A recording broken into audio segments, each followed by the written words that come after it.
Kwa dalili zote ninaona sasa kwamba Yesu yu karibu ya kurudi. Siku chache za vita ya huku, tena Yesu mfalme takuja. Tutaona furaha na raha, atatupeleka kwake juu. Nangoja sana Bwana Yesu, kama zamu wangojavyo asubuhi. Kwa dalili zote ninaona sasa kwamba Yesu yu karibu ya kurudi. Kwa dalili zote ninaona sasa kwamba Yesu yu karibu ya kurudi. Siku chache machozi ya shida Mungu atayafuta kabisa, na baada ya siku si nyingi kwa langoni taingia mbingu. Nangoja sana Bwana Yesu, kama zamu wangojavyo asubuhi. Kwa dalili zote ninaona sasa kwamba Yesu yu karibu ya kurudi. Kwa dalili zote ninaona sasa kwamba Yesu yu karibu ya kurudi. Baragumu la mwisho talia,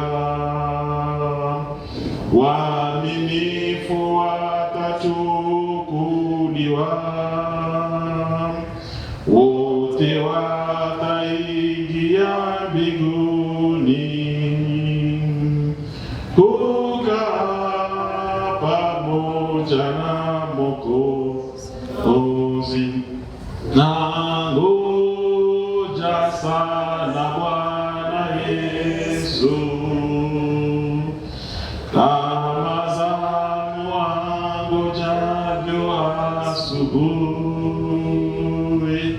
Kwa dalili zote ninaona sasa kwamba Yesu yu karibu ya kurudi. Amen. Hivi tutaomba Mungu sisi wote tushikie mkono wa Bwana, na ibada yetu ya magharibi ya leo vile vile tutie mkono wa Bwana, na kisha ndugu wetu Ruben na atakapopaza sauti.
Mwenyezi Mungu Baba yetu, mfalme mtukufu, Mungu mwenye nguvu zote, jina lako ni Bwana Yesu Kristo. Tazama Mungu, tumekusanyika katika jina hili la Yesu Kristo. Ulisema mahali pote mkusanyikapo wawili ama watatu kwa jina langu, mimi nitakuwa katikati yenu. Mungu wa mbinguni, haya ndiyo madhumuni, ndiyo lengo letu tunapokusanyika hapa. Ni wewe Mungu umeleta hii nafasi kwetu ili tuweze kusanyika kwa ajili ya jina lako tu. Nasi Baba, tumekuja kujiinua jioni hii ya leo. Tumekuja Mungu kwa lengo moja tu, ni kwa ajili ya kujiandaa. Kama ambavyo tumetoka kuimba, ni kwamba dalili zote zimeonyesha kwamba wewe uko tayari, karibuni utarudi. Ili Mungu tunakuomba, eneo hili ambalo limeteuliwa kwa ajili ya kuinua jina lako, ni ili Bwana kila mmoja wetu apate kujiandaa ili kuweza kukupokea wewe wakati tutakaporudi. Mungu wa mbinguni, ninatanguliza kuiweka mikononi mwako neno lako ambalo tutakwenda kusikia. Mwenyewe shusha upako, nena nasi Mungu kupitia mtumishi wako Mungu mwandaa.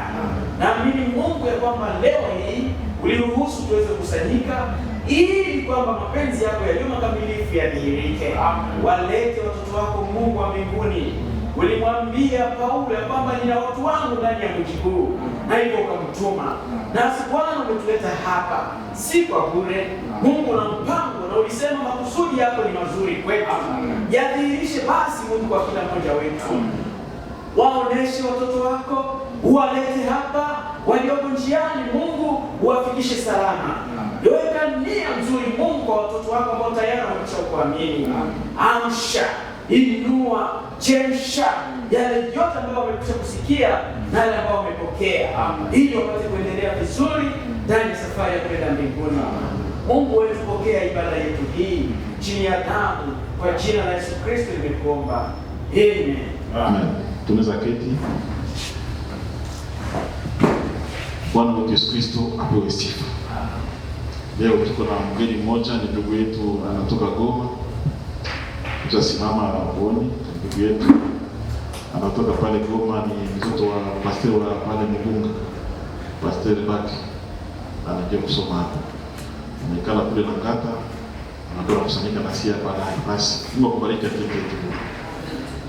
Mungu wetu apewe sifa sana. Maana wanafunzi wanadai shuleni wamekuja kufika, lakini kwenye wawili au watatu wanakusanyika mjina lake, pia peke yake pale. Tunaamini kama tuko na yeye. Basi tutaimba nyimbo moja bila kukaribisha mhubiri wetu wa leo, mzee wetu. Tutakamata hiyo nyimbo Pesa Mwanaseti. Nazoea kuimba nyimbo na furaha yake sana. Tupatie wakati mmoja tu, wakati kidogo tukue naye tena na kuja leo. Matayarisho yetu tukue kamilifu. Hiyo nyimbo kuna kitabu cha nyimbo wote ile nyimbo kwa hiyo. Kitabu iko hapo. Pesa Mwanaseti 297.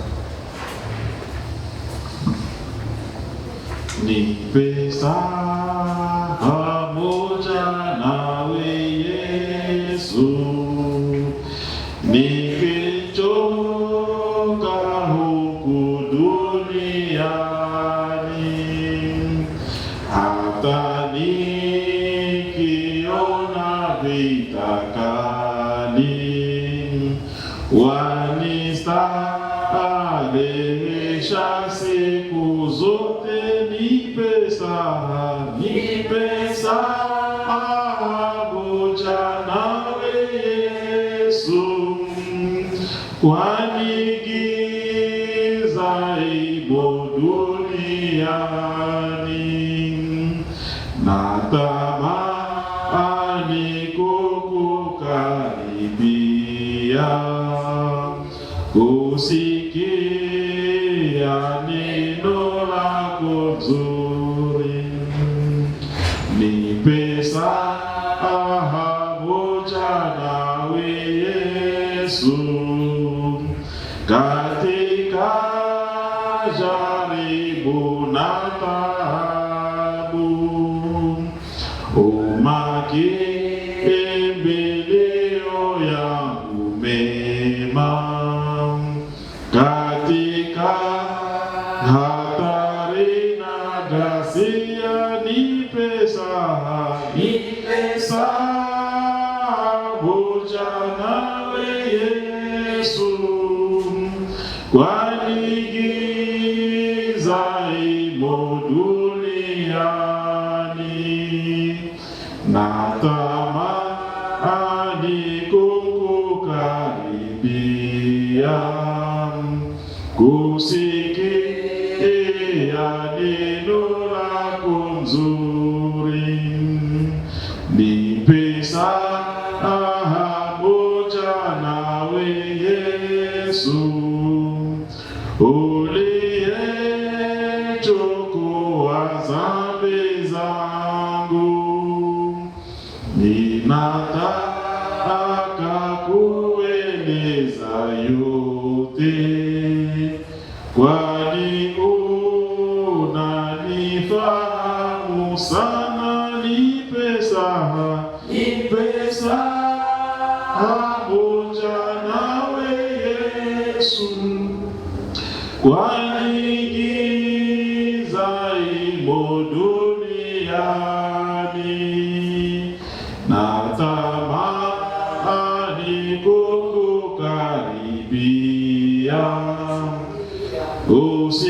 usikia neno lako nzuri. Bwana wetu Yesu Kristo apewe sifa sana. Tunafika wakati mzuri wa kusikia neno la Bwana. Hivi sie wote tukue hapa tusikie tu mapenzi ya Bwana tena makaribia leo. Kwa hivi tunamkaribisha mzee wetu aweze kutuletea yeye Mungu alitia kwa moyo wake.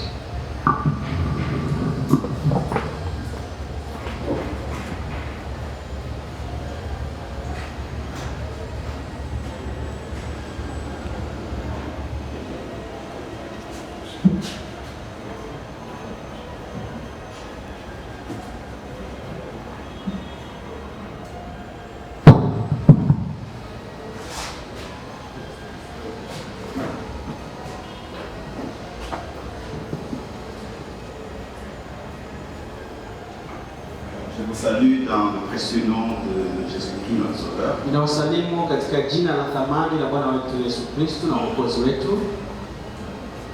Nous sommes encore heureux de venir à cet endroit. Tunakuwa na furaha tena kuja mahali hapa, Nous rassembler, kupata kusanyika, profiter de l'opportunité que Dieu nous donne na kutumia nafasi hii ambayo Mungu ametupatia de pouvoir l'adorer ili tupate kumwabudu en vérité katika kweli et en esprit, na katika roho, en écoutant sa parole. katika kusikiliza neno lake. Nous sommes également très heureux Tumekuwa wenye furaha tena sana parce qu'aujourd'hui, kwa sababu leo nous avons notre frère avec nous tuna ndugu pamoja nasi qui a la capacité de pouvoir traduire mwenye kuwa na uwezo wa kutafsiri en Kiswahili katika lugha ya Kiswahili le message que je vais pouvoir apporter ujumbe wa mahubiri ambao unakwenda kuwaletea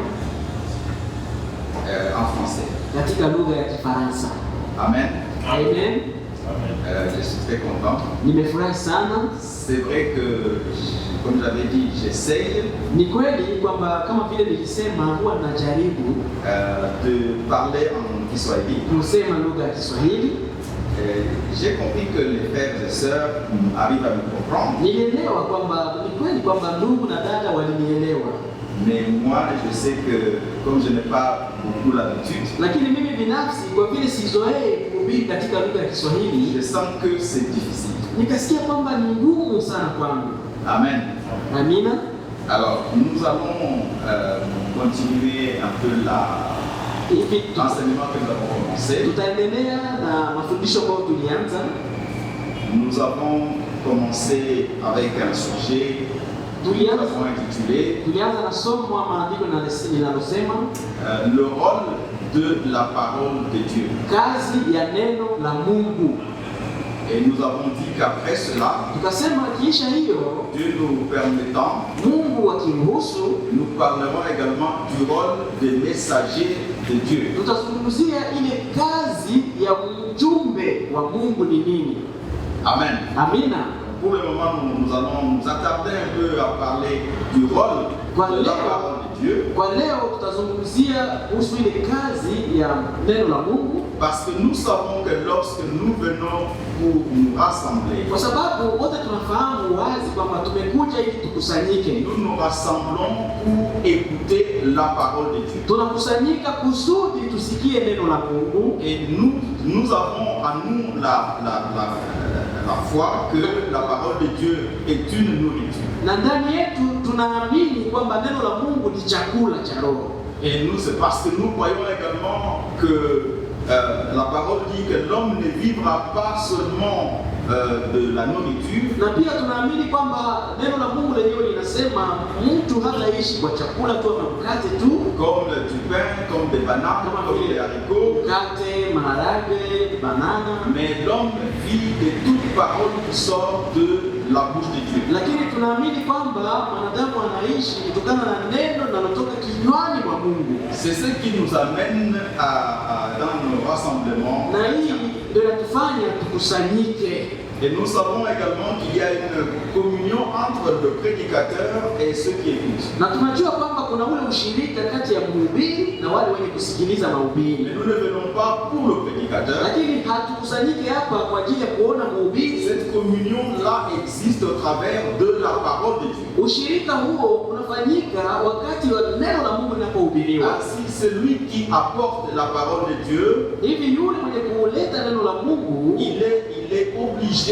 de ne dire que la parole de Dieu. analazimishwa kusema tu neno la Mungu tu, Parce que ce qui amène les enfants de Dieu dans le rassemblement, c'est la parole de Dieu. kwa sababu kinachofanya watoto wa Mungu wakusanyike ni neno la Mungu, ndio linasababisha wakusanyike. Et c'est la parole de Dieu qui fait aussi que Jésus-Christ peut être au milieu de 2 ou 3 qui se sont rassemblés en son nom. Na neno la Mungu peke yake tu ndio linaweza kufanya kwamba Yesu Kristo akusanyike pamoja na wale wenye kukusanyika kwa jina lake. Si la parole de Dieu n'est pas apportée en cet endroit-là, Kama ile fasi kwenye watu wanakusanyika hakuna neno la Mungu, alors Jésus-Christ ne peut pas être là. basi Yesu Kristo na yeye hawezi kuja hapo. Alors là, le rassemblement n'aura pas de sens. Sasa kusanyiko la wale watu halitakuwa na maana. Amen. Amina. Alors, donc pour notre sujet, le rôle de la parole de Dieu, Kuhusu somo letu na kuhusu kazi ya neno la Mungu, nous avons lu dans le livre de Jean au chapitre 1. tulisoma Yohana sura 1,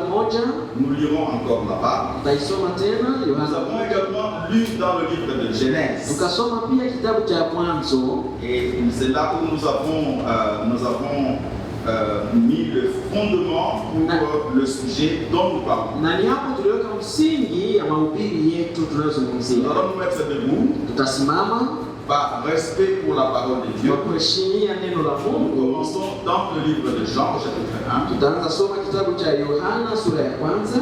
Alors, nous lisons à partir du premier verset. Tutaanzia mstari wa 1. Au commencement était la parole, et la parole était avec Dieu, et la parole était Dieu. Hapo mwanzo kulikuwako neno, naye neno alikuwako kwa Mungu, na neno lilikuwa Mungu. Elle était au commencement avec Dieu. Huyo mwanzo alikuwa na Mungu. Toutes choses ont été faites par elle, et rien de ce qui a été fait n'a été fait sans elle. Vyote vilifanyika kwa huyo, wala pasipo yeye hakuna chochote kilichofanyika bila yeye. Amen. Amen. Nous lisons encore dans le livre de Genèse, Tasoma kitabu cha Mwanzo, également au chapitre 1. Mwanzo 1. Au commencement, Dieu créa les cieux et la terre. Hapo mwanzo Mungu aliumba mbingu na nchi. La terre était informe et vide. Nayo nchi ilikuwa haina umbo wala sura. Il y avait des ténèbres à la surface de l'abîme. Na giza lilikuwa juu ya uso wa vilindi. Et l'Esprit de Dieu se mouvait au-dessus des cieux. Nayo roho ya Mungu ikatulia juu ya uso wa maji. Dieu dit que la lumière soit et la lumière fut. Mungu akasema nuru iwe, nuru ikawa. Dieu vit que la lumière était bonne et Dieu sépara la lumière d'avec les ténèbres. Mungu akaiona nuru ya kuwa ni njema na Mungu akatenga nuru na giza. Dieu appela la lumière jour. Mungu akaita nuru mchana. Et il appela les ténèbres nuit. Na giza akaita usiku. Ainsi il y eut un soir et il y eut un matin, ce fut le premier jour. Hivyo kukawa jioni, ikawa pia asubuhi, ikawa ndio siku ya kwanza. Amen. Amen. Prions. Tuombe. Bien-aimé Père Céleste, Mpendwa Baba wa mbinguni, Dieu d'Abraham, Dieu d'Isaac, Dieu d'Israël, Mungu wa Ibrahimu, Mungu wa Isaka, Mungu wa Israeli, au nom de ton Fils Jésus-Christ, katika jina la mwana wako et au travers du sacrifice qui a été donné pour notre réconciliation, na kwa njia ya dhabihu iliyotolewa kwa ajili ya upatanisho wetu, que nous connaissons au nom de Jésus-Christ, kwamba tunatambua kwamba jina la Yesu nous Kristo, nous approchons encore de toi ce soir. jioni hii kwa mara nyingine tunakaribia wewe. Seigneur, nous demandons une communion sincère avec toi. Bwana, tunaomba kufanya ushirika wa kweli pamoja na wewe. Nous savons que nous te rencontrons dans ta parole. Tunafahamu wazi ya kwamba tunakutana na wewe kupitia neno lako. Et le lieu d'adoration que tu nous as donné, c'est en Jésus-Christ. Na mahali pa maabudu ambapo umetupatia sisi ni ndani ya Yesu Kristo. C'est pour cela que nous venons encore ici ce soir. Hii ndio sababu tumekuja tena jioni hii.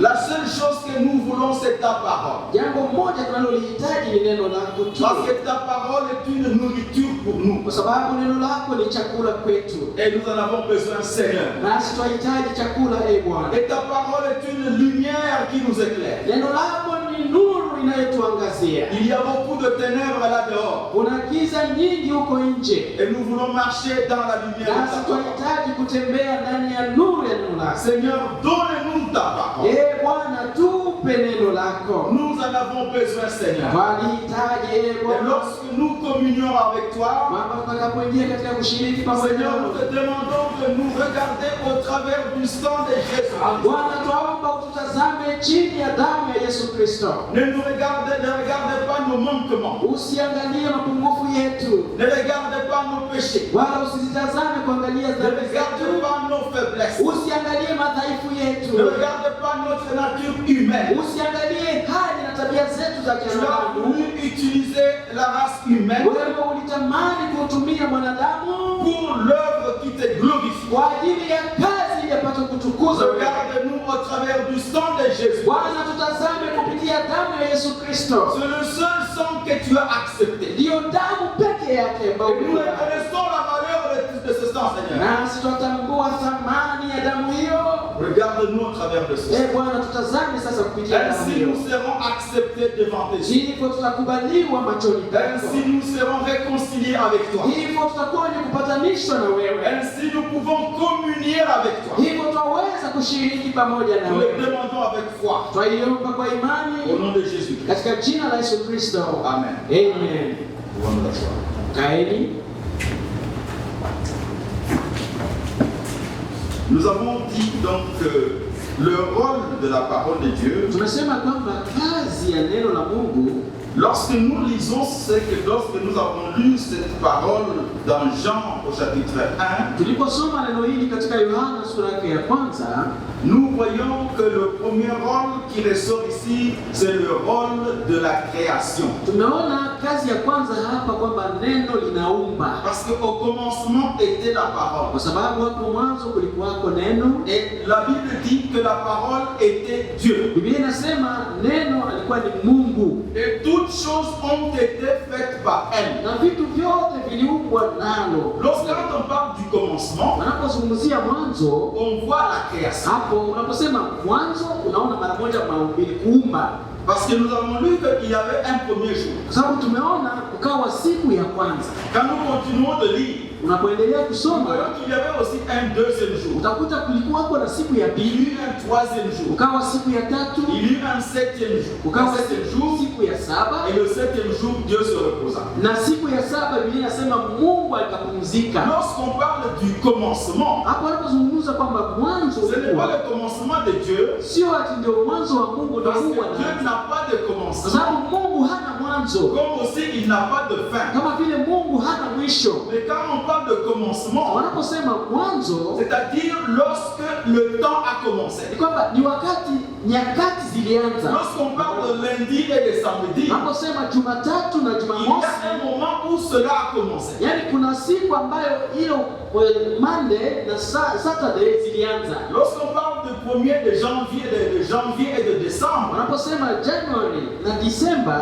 on parle de 12 mois dans l'année, hapo utasikia wanasema miezi 12 ya on mwaka. parle de l'année, Wanasema juu ya on mwaka, parle de 100 ans. wanasema miaka 100. À un moment donné, cela a commencé. Ina maana wanaposema hivyo kuna kipindi ile yote ilianza. C'est de ça que la Bible parle quand elle parle de commencement. Ni hiyo ndio Biblia inasema wakati inasema kulikuwa kwa mwanzo. Et lorsque nous disons qu'il y a la terre, Na tunaposema kulikuwa na dunia ou bien il y a le ciel, au kuna mbingu, il y a des choses qui sont dans le ciel, kuna vitu ambavyo viko ndani ya il mbingu, y a des choses qui sont sur la terre, kuna vitu vilikuwa hapa chini kudunia, il y a la mer, kuna bahari, il y a des choses qui sont dans la mer. kuna vitu viumbe vinavyoishi ndani ya bahari. Il y a un moment où ces choses ont commencé d'exister. Hivi vitu vyote vyenye vimetajwa vina wakati wa kwanza, ina maana vilianza mahali fulani. C'est ça le commencement. Hii ndio mwanzo unaozungumziwa ndani ya Yohana. Dieu n'a pas de commencement, Mungu yeye hana mwanzo, mais le temps a eu un commencement. lakini nyakati na saa zina mwanzo, Et les choses qui vivent, na vitu vinavyoishi, les choses qui sont visibles, vitu et vinavyoonekana, les choses qui sont invisibles, vitu visivyoonekana, les choses qu'on peut toucher, hivi vitu vyenyewe unaweza kusa. toutes ces choses ont eu un Hivi commencement. vitu vyote viko na mwanzo, Et pour que ces choses existent, na kusudi hivi vitu viishi, Dieu les a créées. Mungu aliviumba.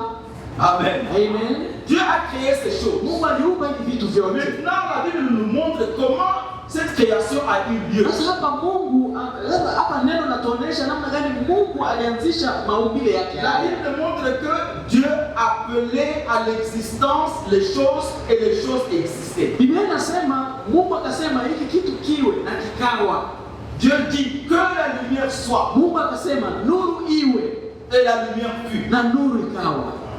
Amen. Amen. Dieu parlait seulement. Mungu yeye alikuwa anasema tu neno. Donc la parole de Dieu appelle à l'existence des choses qui n'existaient pas. Yaani neno lenyewe la Mungu alipokuwa akitamka kitu kiwe na ambacho hakikuwa kinakuwa mara moja. Dieu créait par la parole. Mungu aliumba akitumia neno. Lorsque Moïse écrit le livre de Genèse, Musa alipoandika kitabu cha Mwanzo, Moïse n'était pas là-bas lorsque Dieu créait. Huyu Musa wakati anaandika kitabu cha Mwanzo yeye hakuwepo wakati Mungu anaumba. Et lorsque Jean écrit le livre de Jean que nous avons lu, Na Yohana anapoandika kitabu cha Yohana hiki ambacho tumetoka kusoma, Jean n'était pas là non plus. Yohana mwenyewe hakuwepo. Mais comment est-ce qu'ils ont pu écrire? Sasa waliandikaje mambo Dieu haya? leur a permis de jeter un regard au commencement. Mungu mwenyewe aliwaruhusu watupe macho yao wa mwanzo kule. Alléluia. Amen. Et donc, lorsque Moïse dit au commencement, Dieu créa les cieux et la terre, Yaani Musa anaposema hapo mwanzo Mungu aliumba mbingu na nchi, et lorsque Jean dit au commencement était la na parole, wakati Yohana anasema hapo mwanzo kulikuwako neno, parce que Dieu était seul. Mungu wakati aliumba yeye alikuwa peke yake. Et là, il n'y avait personne. Hakukuwa hata mtu Il n'y avait mmoja. pas d'ange. Hakukuwa Il n'y avait pas de création. wala hakuwa kitu chochote Et si kilichoumbwa. nous avions été là-bas en ce moment-là, Lakini kama sisi tungelikuwepo wakati Mungu anaumba, lorsque la première création a été appelée à l'existence, wakati kiume cha kwanza kilionekana, ce que nous aurions entendu, c'est la voix de Dieu. ile yenye tungesikia kama tungekuwepo kule wakati Mungu anaumba, yenye tungesikia tu sauti ya Mungu Parce que nous akisema. n'aurions pas vu Dieu, parce que Dieu n'est pas visible. Sababu hatungeweza kuona Mungu. Mungu yeye hakuna mtu anaweza Parce kumuona. que Dieu est un esprit. Mungu yeye ni roho. Si nous avions été là-bas, Kama tungekuwepo kule, nous n'aurions pas vu Dieu. kwanza hatungeona Mungu. Nous aurions entendu la voix de Dieu Tungesikia tu sauti ya Mungu qui disait que la lumière soit. ikisema nuru na iwe, Et en ce moment-là, on verrait la lumière. na hapo mara moja tungeona nuru. Et c'est comme ça que Jean dit au commencement était la parole. Hivi ndivyo Paulo na Yohana anasema hapo mwanzo kulikuwepo neno. Et la parole était avec Dieu. Nalo neno lilikuwa pamoja na Mungu. Parce que la parole, quand Dieu Dieu parlait, Kwa sababu Mungu alipokuwa akitamka neno, la voix de Dieu, sauti ya Mungu, la voix de Dieu venait et après Dieu lui-même. sauti ya Mungu ilikuwa inakuja mara moja baada kwa Mungu kulikuwepo wazi, Avant que sa parole ne soit donnée. kabla ya yeye kutamka neno. Et c'est lui qui écrit, alors il dit, Na huyo ambaye anaandika hapa yeye au anasema commencement était la parole. hapo mwanzo kulikuwa neno. Parce que c'est la chose, c'est la chose qui a été entendue Kwa d'abord. sababu neno kwanza ndio lilianza kusikiwa. Et la parole était avec Dieu. Na neno Biblia inasema lilikuwa pamoja na Mungu. Mais la parole elle-même était Dieu. Lakini neno hili lenyewe alikuwa ni Mungu. Amen. Amen. Ça c'est la parole de Dieu Hili ni neno la Mungu qui est exprimée dans le langage humain. ambalo linazungumziwa kwa lugha ya mwanadamu. Alléluia. Upate kulielewa. Et la Bible dit, Biblia inasema toutes choses ont été créées par elle. vitu vyote viliumbwa na neno. Donc tout ce qui existe, Yaani vyote venye unaona, tout ce que nous voyons, vyote venye tunaona et tout ce que nous ne voyons pas, na yale tusiyoyaona, toutes choses ont été créées par la parole de Dieu. vitu vyote viliumbwa kwa neno la Mungu. Donc le rôle de la parole de Dieu, Yaani kazi ya neno la Mungu c'est le rôle créatif. ni kazi ya kuumba. C'est le rôle de la création. Yaani neno la Mungu linaumba. C'est rappeler à l'existence des choses qui n'existent pas. Neno la Mungu ni kwamba linafanya kitu ambacho hakiko kiwe kionekane. Amen. Amen. Et à ce moment-là, Wakati huo c'est que nous pouvons comprendre. ili tunaweza Il n'y elewa a pas un homme qui peut faire le rôle, qui peut remplacer Dieu dans ce rôle-là. ni kwamba hakuna mwanadamu mwenyewe angeweza kuchukua nafasi ya Mungu kusudi hili kitu kifanyike. L'homme peut Kuumba. découvrir des choses. Mwanadamu anaweza kugundua vitu. Ou l'homme peut utiliser le bois pour fabriquer une table. Mwanadamu anaweza kuchukua miti na anatengeneza meza, Mais le bois existait d'abord. lakini kwanza mti ulikuwepo. L'homme peut utiliser la boue pour faire des briques. Mwanadamu anaweza kutumia matope na anafyatua matofali, Mais il fallait d'abord que la terre existe. lakini kwanza ilibidi kuwe na udongo, Parce que Dieu a déjà créé la terre. sababu Mungu kashaumba udongo tayari. L'homme peut exister, peut aller puiser de l'eau et la purifier pour qu'elle soit potable et bonne pour boire. Mwanadamu anaweza kwenda kuchukua maji na anayatakasa na anayasafisha ili yawe tayari kukunywa, Mais l'eau a déjà été créée. lakini maji tayari yameshaumbwa. Amen. Maji yako Même les enfants qui naissent, hata na watoto wanaozaliwa ils naissent soit comme des filles ou comme des garçons. wanazaliwa, wanaweza kawa ni vijana au wasichana, Mais l'homme a déjà été créé. lakini tayari mwanadamu kaishaumbwa. Et Dieu a déjà dit, multipliez-vous, Na Mungu alishasema zaeni mkazidike remplissez la terre. na mweze kujaza Donc dunia. quand les enfants naissent, Yaani mtoto anapozaliwa, les parents ne créent pas. yaani sio wazazi ndio waliwaumba, Mais les parents, tout simplement, ils participent déjà à quelque chose que Dieu a déjà prononcé comme existant. ina maana kwamba wazazi wanashiriki kwa kitu ambacho Mungu alishatamka zamani kwamba hiki kiwe na kiko tayari. Alléluia. Amen. Donc le rôle de la parole de Dieu, Yaani kazi ya neno la Mungu c'est de créer. ni kuumba. Neno la Mungu linaumba.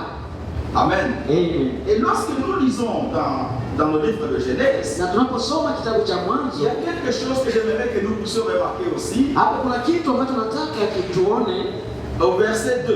kwa mstari wa pili. La terre était informe et vide. Dunia ilikuwa haina sura na ilikuwa tupu. Et en Swahili, c'est bien traduit. Katika Kiswahili inasemeka vizuri, La terre était informe. dunia ilikuwa haina sura. Amen. Amen. Mais aujourd'hui, nous savons que la terre a une forme. Lakini leo tunajua wazi ya kwamba dunia iko na sura, iko na umbo. On nous apprend que la terre a une forme comme la forme d'un œuf. Wanatuambia kwamba dunia ina umbo kama vile yai, Et puis la terre était vide. na pia dunia ilikuwa tupu. Mais aujourd'hui, nous savons que la terre est remplie. Lakini leo tunajua dunia imejaa. Il y a des arbres, Ndani ya dunia kuna il miti, y a des montagnes, kuna milima, il y a des rivières. kuna mito. Amen.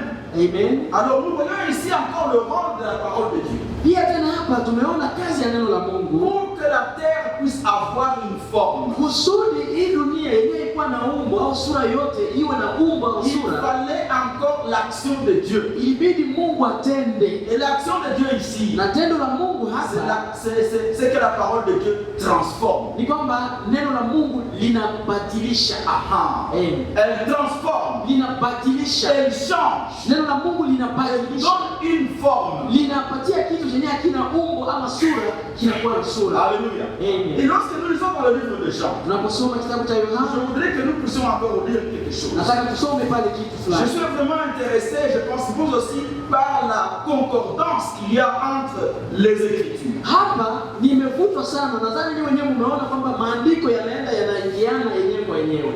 Amen. Amen. Jean chapitre 1. Yohana 1, Nous lisons à partir du verset. On peut commencer au verset 9, mais je cherche le verset 12. tunaweza kuanzia mstari wa 9 lakini tusome mstari wa 12. Cette lumière était la véritable lumière qui, en venant dans le monde, éclaire tout homme. Mstari wa 9, nuru hii ni nuru halisi ambayo ilipokuja kutolewa ikaangazia kila mtu. Elle était dans le monde. Nuru hii ilikuwa katika ulimwengu. Et le monde a été fait par elle, et le monde ne l'a point connue. Na ulimwengu ulifanyika na yeye, lakini ulimwengu huu haukumtambua. Ici, allusion est faite au Seigneur Jésus. Hapa ni Bwana Yesu Kristo anazungumziwa hivyo. Elle est venue chez les siens. Yesu Kristo alikuja kwa walio wake, Et les siens ne l'ont point reçu. wala walio wake hawakumpokea. Mais à tous ceux qui l'ont reçu, à ceux qui croient en son nom, elle a donné le pouvoir de devenir enfants de Dieu. Amen. Bali wote waliompokea aliwapa uwezo wa kufanyika watoto wa Mungu. Lesquels sont nés non du sang, ni de la volonté de la chair, ni de la volonté de l'homme, mais de Dieu. Waliozaliwa si kwa damu wala si kwa mapenzi ya mwili wala si kwa mapenzi ya mtu bali kwa mapenzi ya Mungu. Alléluia. Amen. Qu'est-ce que nous lisons là-bas? Tumesoma kitu gani hapo? Que ceux qui ont reçu la parole de Dieu, Kwamba wote waliopokea neno la Mungu, la parole de Dieu leur a donné le pouvoir de devenir enfants de Dieu. neno la Mungu liliwapa uwezo wa kufanyika watoto wa Mungu. Amen. Amen. Ici, il y a un pouvoir de transformation. Hapa kuna ule uwezo wa kubadilisha. Ceux-là qui ont reçu la parole de Dieu, Ambao walipokea neno la Mungu, quand ils l'ont reçu, walipopokea neno la Mungu, ils ont reçu une puissance. wakapewa nguvu. Et cette puissance-là, Na hiyo nguvu elle transforme ceux qui l'ont reçu en enfants de terre, que la terre qui était informe a reçu une forme. kama vile hii dunia ambayo mwanzo ilikuwa haina umbo, haina sura, ikapewa sura na umbo. Par le moyen de la parole de Dieu, Kupitia neno la Mungu, les enfants, les hommes et les femmes qui reçoivent la parole de Dieu reçoivent un pouvoir de transformation. wanaume na wanawake ambao wamepokea neno la Mungu wanapewa nguvu ya kubadilisha. Alléluia. Amen. Ça c'est très important. Hii ni muhimu Voilà sana. les deux rôles sur lesquels nous voulons insister. Sorry. Les deux rôles de la parole de Hizo Dieu. ndo kazi mbili zenye tutasisitizia sana, tutatia mkazo. Kazi za neno la Mungu. Parce que aussi, quand la Bible dit aussi que l'Église, Kwa sababu Biblia inaposema kanisa, l'Église est fondée sur la parole de Dieu. kanisa linatiwa msingi juu ya neno la Mungu. Quand il n'y a pas de parole de Dieu, il n'y a pas d'Église. Kama hakuna neno la Mungu, maana yake hakuna kanisa. Amen. Amen. Amen. Alors, nous allons aussi lire quelque chose dans Tutasoma kitu hapa le livre de là où on a lu, Genèse chapitre 1. mahali tulisoma Mwanzo 1. Nous allons aussi souligner quelque chose. Tutakazia kitu pale. Genèse chapitre 1. Mwanzo sura yake kwanza, mlango wa kwanza. Nous allons lire à partir du verset 11. Tutaanzia mstari wa 11. Puis Dieu dit Mungu akasema, que la terre produise de la verdure, de l'herbe portant de la semence, nchi na itoe majani na mimea itoayo mbegu, des arbres fruitiers donnant du fruit selon leur espèce, na miti ya matunda izaayo matunda kwa jinsi yake, et ayant en eux leur semence sur la terre. na ambayo mbegu zake zimo ndani ya dunia. Et cela fut ainsi. Na hiyo ikawa hivyo. Amen. Alléluia. Amen. Dieu dit Mungu akasema que la terre produise de la verdure, na nchi itoe majani, izae majani, de l'herbe qui porte de la semence. mimea au majani yenye kubeba mbegu. La semence, Mbegu, c'est très important. hapo ni muhimu sana. Sikiliza, Des arbres fruitiers qui donnent du fruit selon leur espèce. miti ya matunda izaayo matunda kwa namna yake, aina yake, Et ayant en eux leur semence sur la terre. na yenye kuwa na mbegu zake zimo ndani ya nchi. Donc, lorsque Dieu a parlé d'herbe Hapa Mungu anapozungumzia eti majani iwe, et quand il a parlé d'arbres fruitiers, Mungu aliposema eti miti ya matunda iwe, Dieu a voulu que chaque herbe hapa Mungu alitaka kwamba kila lijani puisse se reproduire selon son espèce. lizae ama lizae kulingana na aina yake, Que les arbres fruitiers puissent aussi produire des fruits selon leur espèce. kwamba mti wa avocado na uzae avocado. Amen. Amen. C'est exactement comme ça. Ndio hivyo ilivyo, Que les oranges produisent des oranges. kwamba ndimu mti wa ndimu uzae mandimu, Que le maïs produise du maïs. kwamba mahindi, mbegu ya mahindi na izae mihindi ingine mingi. Maintenant, il y a une semence dans le maïs. Sasa kulikuwa na mbegu ndani ya mihindi, Il y a une semence dans l'orange. kuna mbegu ndani ya ndimu, Il y a une semence dans chaque herbe et dans chaque fruit. ndani ya kila lijani na ndani ya kila tunda kuna mbegu. Cette semence-là, Hiyo mbegu c'est la parole de Dieu. ndio neno la Mungu. Et si chaque arbre doit produire selon son espèce, c'est parce que Dieu l'a dit comme ça. Na kama avocado leo inaweza kuzaa avocado zingine nyingi, ni kwa sababu ni Mungu ndio alisema iwe hivyo.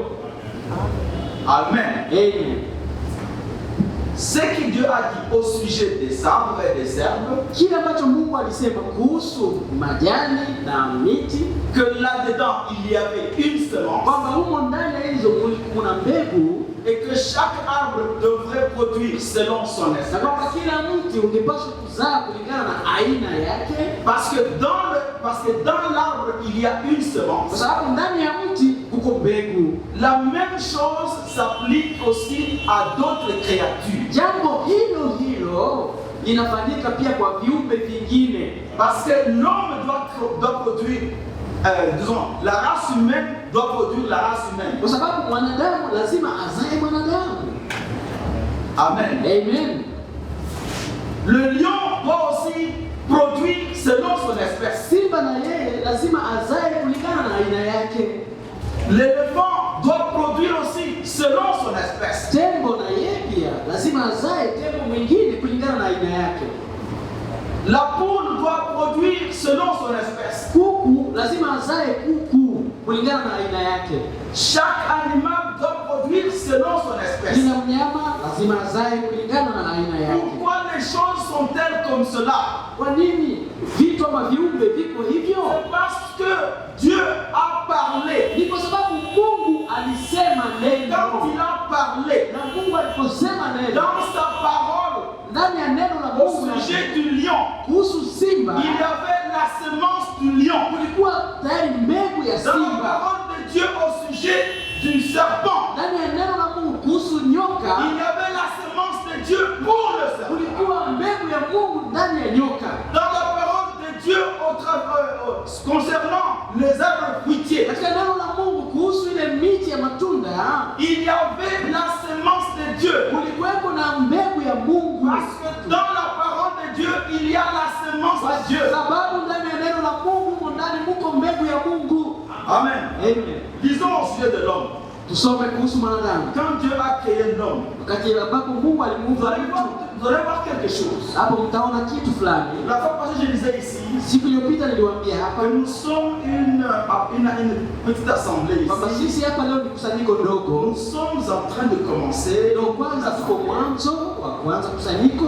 Mes frères et sœurs, Ndugu zangu na dada zangu, nous voulons commencer sur le fondement de la parole de Dieu. tunataka kanisa hili tulianze kwa msingi wa neno la Mungu. Et nous voulons que tous ceux-là qui viennent ici soient des enseignants là où ils vont passer. Na tunataka kwamba kila mtu mwenye anaingia huku ndani awe mwalimu, awafundishe wengine kila mahali kwenye anapita. Cette Bible existe depuis des siècles. Biblia hii ina karne nyingi iko. Mais nous vivons dans un temps Lakini tunaishi katika nyakati hizi où il y a beaucoup de rassemblements, kwenye kuna makanisa mingi, makusanyiko et mingi, où on parle de Dieu, na sisi tunazungumzia kuhusu Mungu, mais où la parole de Dieu n'est pas apportée dans sa pureté. lakini tuko katika maeneo ama nyakati ambapo neno la Mungu halihubiriwi katika usafi wake jinsi lilivyo. Je vous ai promis quelque chose. Niliwaahidi kitu Que fulani tous les jours que nous nous rassemblerons, kwamba kila siku tutakapopata nafasi ya kusanyika nous lirons la même Bible. tutakwenda kusoma Biblia hiyo hiyo Mais moja, Dieu nous montrera quelque chose. lakini kuna kitu Mungu Et atatuonyesha, nous comprendrons les choses de mieux en mieux. nasi tutaenda hatua kwa hatua tukielewa mambo ya Mungu, Parce qu'on ne lit pas la Bible comme on lit un journal. kwa sababu sisi hatusomi Biblia kama vile unasoma Daily Nation. Et c'est Dieu qui nous révèle la Bible. Na ni Mungu ndiye anayetufunulia Et neno c'est ce Biblia. que Dieu a fait dans notre âge. Na ndicho ambacho Mungu amefanya katika Dieu kizazi a hiki. apporté la lumière sur la Bible. Mungu ameleta nuru kwa hii Biblia. Amen. Amen. Et nous avons reçu la grâce Nasi tumepata neema que nous avons été enseignés comme ça kwamba tumefundishiwa hivyo par le messager de Dieu. kupitia mjumbe ambaye Mungu alimtuma. Verset 26. Mstari wa 26. Puis Dieu dit, Kisha Mungu akasema, faisons l'homme à notre image, na tumfanye mtu kwa mfano wetu, selon notre ressemblance, kwa sura yetu, et qu'il domine sur le poisson de la mer, sur les oiseaux du ciel, et sur le bétail, sur toute la terre, et sur tous les reptiles qui rampent sur la terre. wakatawale samaki wa baharini na ndege wa angani na wanyama na nchi yote pia na kila kiumbe kitambaacho juu ya nchi. Verset 25. Mstari wa 27. Dieu créa l'homme. Mungu akaumba mtu. C'est la création de l'homme. Hapa ni kuumbwa kwa mtu. Il dit d'abord, faisons l'homme à notre image. Kwanza kwenye mstari wa 26 Mungu akasema na tumfanye mtu kwa sura yetu. Et beaucoup de gens disent que quand il dit faisons l'homme, ils étaient au nombre de 3. Na watu wengi wanasemaga Mungu aliposema tumfanye mtu kwa mfano wetu, ina maana walikuwa watu watatu. Ils voient la Trinité ici. Hapa wanaona utatu. Ils disent qu'il y avait Dieu le Père, Wanasema kulikuweko Mungu Dieu le Baba, Fils Mungu Mwana et Dieu Saint-Esprit. na Mungu Roho Et Mtakatifu. le verset 27 Mstari wa 27 explique encore, inafafanua donne la zaidi, lumière, ndani inaleta pour nuru, montrer qu'il n'était pas toi. kuonesha kwamba hawakuwa watu Il n'y watatu, avait pas un conseil au ciel. hapakukuwa na halmashauri fulani ya Lors watu de la wa Mungu. création, Wakati Mungu au anapoumba, commencement était la parole. mwanzo kulikuwa La neno, parole était Dieu. neno lilikuwa Mungu, C'est Dieu qui créait. ni Mungu ndiye alikuwa Il n'y anaumba, avait pas quelqu'un d'autre. hapakukuwa kama mtu mwingine, hapana. Amen. Amen. Nous croyons en un seul Dieu. Tunamwamini Mungu mmoja Nous tu. sommes les croyants dans l'unité de Dieu. Sisi ni watu wenye kuamini Mungu mmoja tu. Nous ne croyons pas en plusieurs dieux. Hatuamini miungu Nous ne mingi, croyons pas en deux dieux. hatuamini mwa Mungu Nous ne wawili, croyons pas en trois dieux. hatuamini miungu Nous watatu. croyons en un seul Dieu. Sisi tunamwamini Mungu mmoja. Amen. Amen. C'est celui qui a créé. Ni huyu Mungu Nous aliyeumba, l'appelons Père na sisi tunamwita Baba parce qu'il est créateur. kwa sababu yeye ni muumbaji. Il a le titre de Père Yeye ana ile cheo cha Baba parce qu'il a joué le rôle de créateur. kwa sababu alifanya ile kazi ya kuumba. Il est au commencement de toutes choses. Yeye ni mwanzo wa kila kitu. Rien de ce qui existe n'a existé sans lui. Hakuna kilichoko duniani ambacho kilikuwepo bila Donc, yeye. en tant que créateur, Yaani yeye kama muumba il est notre Père. ndiye baba yetu. Verset 27. Mstari wa 27. Dieu créa l'homme Mungu akaumba mtu à son image. kwa mfano wake. Il le créa à l'image de Dieu. Il créa l'homme et la femme. Kwa mfano wa Mungu alimuumba, akamuumba mwanamume na mwanamke aliwaumba. Amen. Amen. En ce moment-là, Wakati huu quand Dieu créa l'homme, Mungu alipoumba il mtu, a créé homme et femme en même temps. Mungu alipoumba mwanadamu alimuumba mtu mtu ambaye iko na ile jinsia ya mume na mke mara moja. Amen. Amen. Ça c'est le verset. Huu ni mstari wa Ça c'est 27. le verset 27. 27. Verset 28. Mstari wa 28. Dieu les bénit et Dieu leur dit. Mungu akawabariki na Mungu akawaambia, Soyez féconds, zaeni, multipliez, et kaongezeke, remplissez la terre, kaijaze et nchi assujettissez-la. na kuimiliki. Amen. Amen. Vous voyez déjà qu'il a déjà créé l'homme. Umeona mwanzo kwanza ameshaumba mtu, Et déjà il est en train de parler de l'homme et de la femme. kisha baada ya kuumba mtu, kisha anasema hapa mume na mke. Parce que la parole de Dieu, Sababu neno la Mungu c'est déjà la pensée de Dieu exprimée. tayari ni wazo la Mungu ambalo limeonekana wazi. Amen. Amen. Et lorsque Dieu parle, Mungu sana anaposema, ce qu'il dit va se réaliser. kila anachosema kitaonekana. Amen. Amen. Parce que la Bible dit que Dieu dit que la lumière soit, et la lumière fut. Biblia inasema Mungu akasema nuru iwe na nuru La ikawa. parole a commencé d'abord. Neno ndo lilianza Et kwanza, puis la manifestation de ce qu'il a dit est venue. kisha dhihiriko ya neno ambalo Mungu alisema ikaonekana. Amen. Amen. Maintenant, quand nous lisons, allons maintenant à Genèse chapitre 2. Sasa twende sura ya pili kitabu cha Parce Mwanzo. que là, nous lisions dans Genèse chapitre 1. Hapa tumetoka kusoma Mwanzo sura ya Là kwanza. où nous voyons que Dieu créa l'homme. Unaona Mungu akamuumba mtu,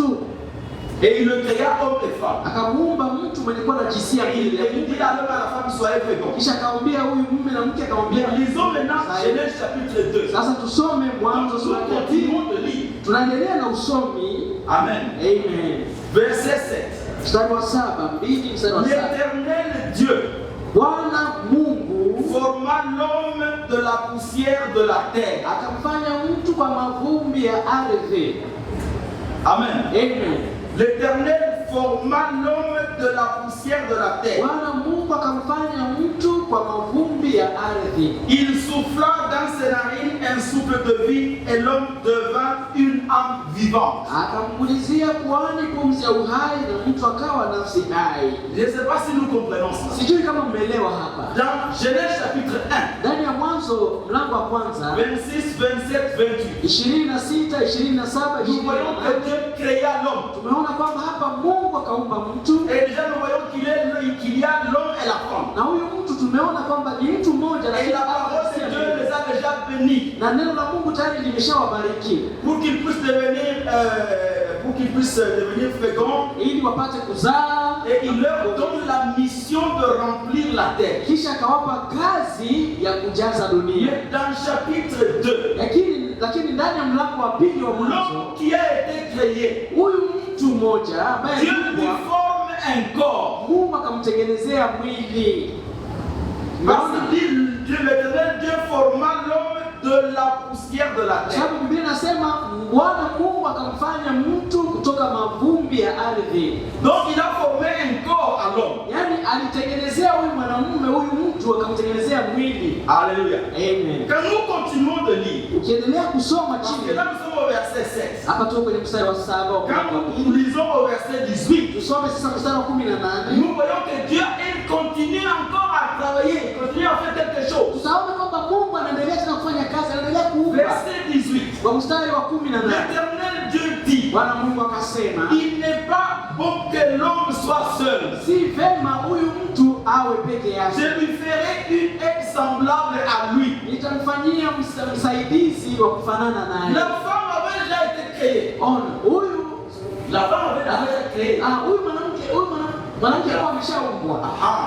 Genèse chapitre 1. Soma Mwanzo 1. La femme avait déjà été créée. Huyu mwanamke alikuwa ameshaumbwa tayari. Mais au verset 7 de Genèse 2, Lakini ukisoma Mwanzo mlango wa pili mstari wa 7, Dieu forme un corps à l'homme qui a déjà été créé. Mungu anatengenezea huyu mwanamume mwili yenyewe ishaumbwa tayari. Vous comprenez donc la différence Yaani hapa unaelewa tofauti entre l'homme et le corps. kati ya huyu mtu ambaye alishaumbwa huku na mwili ambao unatengenezewa hapa. Parce que l'homme, ce n'est pas le corps. Kwa sababu mtu ambaye anaumbwa huku si mwili. À l'homme, Dieu a donné un corps. Ndani ya mtu Mungu ameshatoa mwili. Le corps, c'est l'habitation de l'homme. Mwili ndio makao ya mwanadamu kwenye anaishi. Dieu a créé l'homme d'abord. Mungu kwanza mwanzo aliumba Et mtu. souvenons que l'homme, Dieu a créé l'homme à son image. Na tumesoma kwamba Mungu aliumba mtu mwenye kumfanana yeye. Donc l'homme était aussi créé comme à l'image de Dieu, comme esprit. Yaani mwanadamu ama mtu aliumbwa afanane na Mungu kama vile Mungu ni roho na huyu mtu ambaye aliumbwa na yeye ni roho. Dans Genèse 2:7, Dieu lui forme un corps. Sasa huyu roho ambaye ni mtu ambaye Mungu aliumba, Mungu akamtengenezea mwili. Et dans le corps que Dieu donne à l'homme, na haya ndani ya mwili huu ambao Mungu l'homme est logé dedans. Mtu huyu yuko huko ndani au Et sa femme est logée dedans. Mke wa huyu mtu yuko huko ndani. Dans le même corps. Na ndio mwili aliotengeneza. Alléluia. Naona amina. Maintenant, Genèse 2:18. Sasa ndani ya Mwanzo kwa 2:18 Bwana Mungu akasema, il n'est pas bon que l'homme soit seul. Si vema huyo mtu awe peke yake. Je lui ferai une aide semblable à lui. Nitamfanyia msaidizi wa kufanana naye. Et quand on nous a parti du verset 19, sasa ukisoma kuanzia mstari wa 19, Dieu a déjà donné une promesse. Bwana ameshatoa ahadi. La parole de Dieu est déjà sortie. Neno la Mungu limeshatolewa Pour dire je lui ferai une aide semblable à lui. Ikisema huyu mtu nitamfanyia msaidizi mwenye kufanana naye. Au verset 19, l'Éternel Dieu forma de la terre tous les animaux des champs. Bwana Mungu akafanyiza kutoka katika ardhi kila aina ya mnyama wa msituni. Même les animaux aussi, Dieu leur a donné un corps. Na wanyama ambao Mungu aliumba, Mungu alikuwa ameshawatengenezea mwili. Vous voyez que l'éléphant a un corps différent du corps du chien. Ukiangalia vizuri, tembo mwili wake ni tofauti na mwili wa mbwa. La chèvre, son corps n'est pas le même corps que le corps de la vache. Mwili wa mbuzi ni tofauti na mwili wa ng'ombe. Et quand vous voyez le corps du zèbre, ce n'est pas la même chose que le corps d'un chat. Na ukiangalia mwili wa zebra ni tofauti na mwili wa paka. Chaque animal a un corps. Kila mnyama ako na mwili wake. Et chaque animal, comme nous l'avons dit, c'est une semence de Dieu. Na kila mnyama vile tumetoka kusoma ni mbegu ya Mungu. Et chaque semence doit produire selon son espèce. Na kila mbegu kama vile tumeona inapaswa ikazae kulingana na namna yake. Au verset 19, mstari wa 19, quand il a créé tous les animaux, alipoumba wanyama, la Bible dit, Biblia inasema il les fit venir vers l'homme pour voir comment il les appellerait. Akawaleta mbele ya mtu Adamu ili aone atawahitaje. Donc Dieu voulait que ce soit l'homme qui puisse appeler chaque animal par son nom. Mungu alipenda kwamba mwanadamu mtu ndo apange majina kwa kila nyama. Le lion est appelé lion parce que l'homme l'a appelé lion. Leo simba anaitwa simba kwa sababu mtu mwanadamu ndo alimuita simba. L'éléphant s'appelle éléphant, c'est Adam qui l'a appelé éléphant. Tunasema tembo, tunaita tembo kwa sababu ni Adamu ndo alimuita tembo. Et afin que tout être vivant porte le nom que lui donnerait l'homme. Na ili kwamba kila kiumbe chenye uhai kibebe jina ambalo mwanadamu atampa. Amen. Amen. Et l'homme donna des noms à tout le bétail, aux oiseaux du ciel et à tous les animaux des champs. Mais pour l'homme, il ne trouva point d'aide semblable à lui. Mwanadamu akawapa majina yao kila mnyama wa kufugwa na ndege wa angani na kila mnyama wa msituni, lakini hakuonekana wa kumsaidia huyu mwanadamu aliyefanana naye. Amen. Amen. L'homme a vu tous les animaux passer. Mwanadamu huyu aliona wanyama wote wakipita mbele yake. Et il a donné un nom à chaque animal. Na akapanga majina ya kila mnyama. Mais il n'a pas vu quelqu'un qui pouvait être semblable à lui. Lakini huyu mtu hakuona yule ambaye anaweza kufanana naye. Alors que Dieu avait dit que je lui ferais une aide semblable à lui. Wakati ambapo Mungu alikuwa ameshasema nitamfanyia msaidizi mwenye kufanana naye. Amen. Amen. Mais parce que tu sais que Dieu a dit, il va le faire. Lakini aminini kwamba kile ambacho Mungu amesema lazima atakitenda. Verset 21. Mstari wa 21. Alors l'Éternel Dieu fit tomber un profond sommeil sur l'homme qui s'endormit. Il prit une de ses côtes et referma la chair à sa place. Bwana Mungu akamletea Adamu usingizi mzito, naye akalala. Kisha akatwaa ubavu wake mmoja, akafunika nyama mahali pake. Amen. Amen. Verset 22. Mstari wa 22. L'Éternel Dieu forma une femme de la côte qu'il avait prise de l'homme et il l'amena vers l'homme.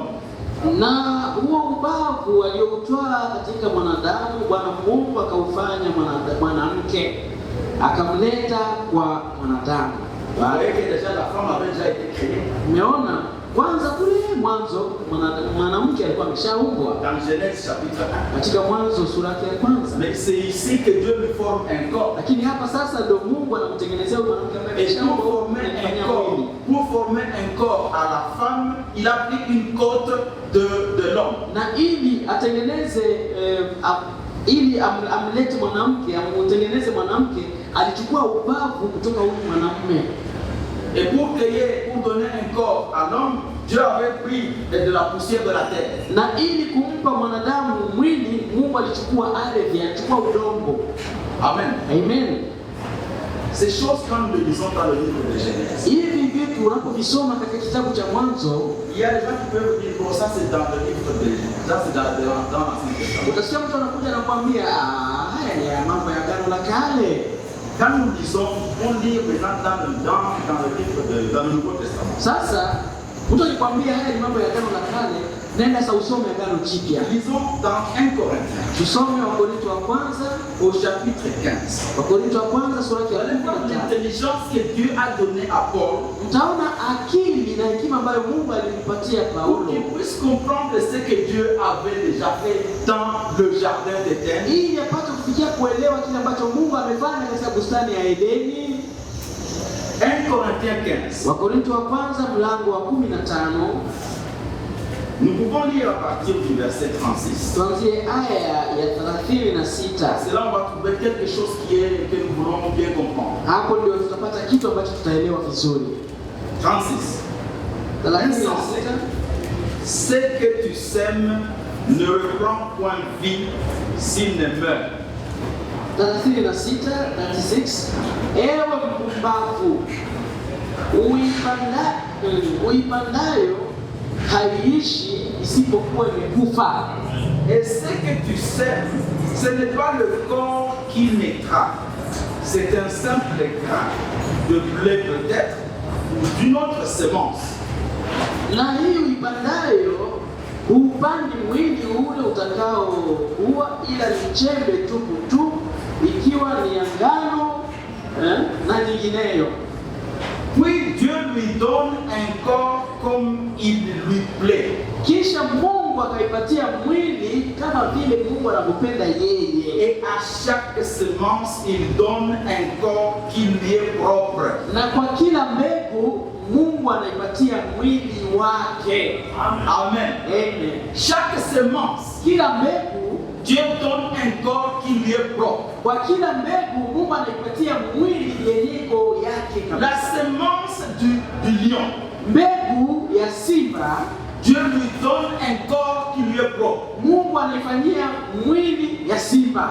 La semence du chat, mbegu ya paka, Dieu lui donne un corps qui lui est propre. Mungu anaitengenezea mwili ya paka. La semence du poisson, mbegu ya samaki, Dieu lui donne un corps qui lui est propre. Mungu anaipatia mwili yake ya samaki. La semence du corbeau, mwili wa kunguru, Dieu lui donne un corps qui lui est propre. Mungu anaipatia mwili yenyewe yake kabisa. Amen. Amen. Donc là nous sommes en train de voir hapa tuko naona que lorsque Dieu crée, kwamba Mungu anapoumba, c'est sa parole. Yani neno lake yeye. La parole crée. Neno linaumba. Et la parole c'est la semence. Na neno ni mbegu. Amen. Amen. Maintenant à la semence, sasa kwa hii mbegu ambayo Dieu donne un corps. Mungu anaitengenezea mwili.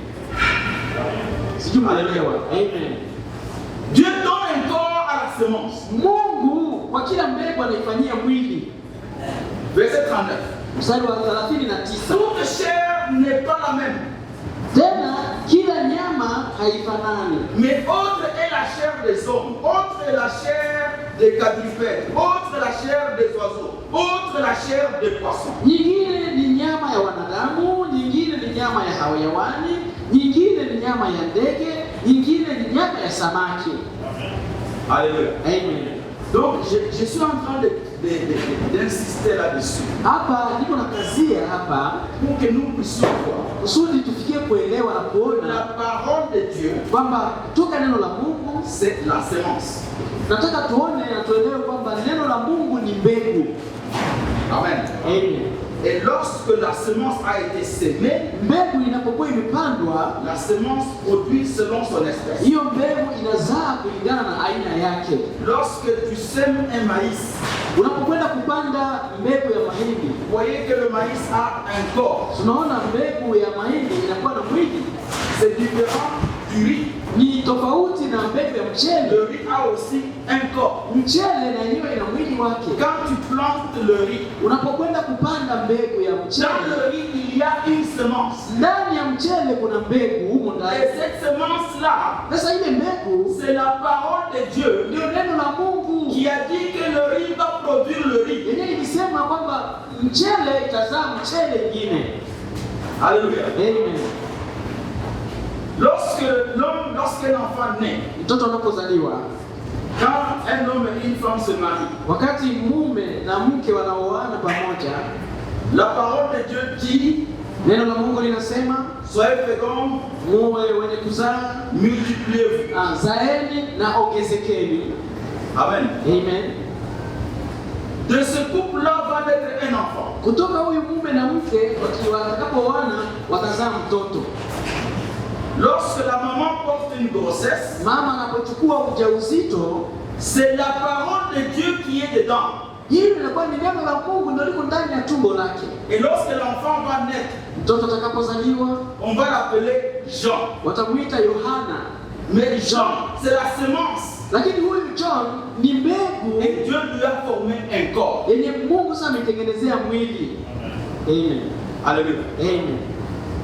Quand Jésus est né, Yesu alipozaliwa il y avait déjà eu une promesse. kulikuwa kumeshatolewa ahadi. Nous l'avons lu il y a quelques jours. Tulisoma siku chache zilizopita, Le prophète Esaïe nabii Isaya avait déjà prophétisé. alikuwa akishatabiri zamani, Parce que la parole de Dieu vient au prophète. kwa sababu neno la Mungu linamkujia nabii, Et la parole de Dieu dit, na neno la Mungu linasema un enfant nous est né.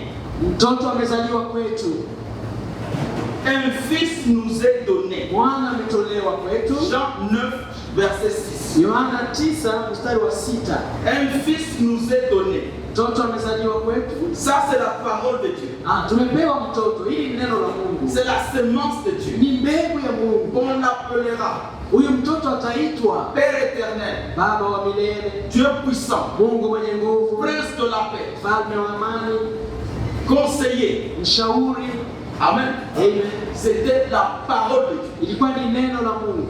C'était la semence de Dieu. Filipo alipomuuliza Yesu, Montre-nous le Père. hebu tuoneshe Baba. Et quand Philippe répond, Na Filipo alipojibu, il y a longtemps je suis avec vous, Philippe. ni siku nyingi nimekuwa pamoja Et nawe, tu ne me connais pas. wala Tu unijui. veux encore voir le Père. Wewe unataka tukamwone C'est lui qui m'a vu, a vu le Père. aliyeniona mimi ameshamwona Et Baba. dès maintenant, vous l'avez vu et vous le connaissez. Anasema na mmemwona na sasa mmemwona na mmemjua. C'était la même parole de Dieu rendue manifeste. Ilikuwa ni hilo hilo neno la Mungu ambalo lilifanyika kwa Il mwili. était en train de montrer que ce que Dieu avait dit a déjà été accompli. Alikuwa akiwaonesha kwamba kile ambacho Mungu alisema kimeshatimia.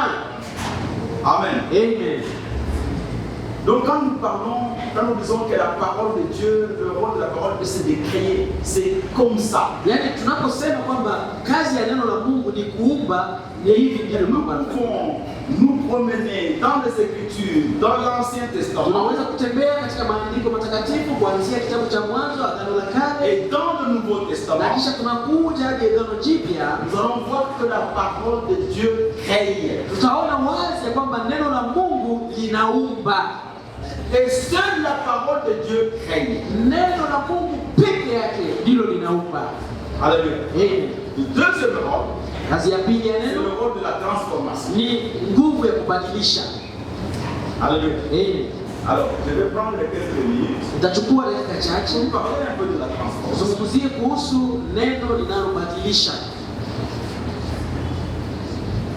Alors, nous allons lire dans le livre de... Kitabu cha Nous allons lire dans Tutasoma. Lisons dans le livre de Na tusome ndani ya kitabu cha Jean chapitre 15. Yohana mlango wa 15. Yohana sura ya 15. Jean Yohana 15.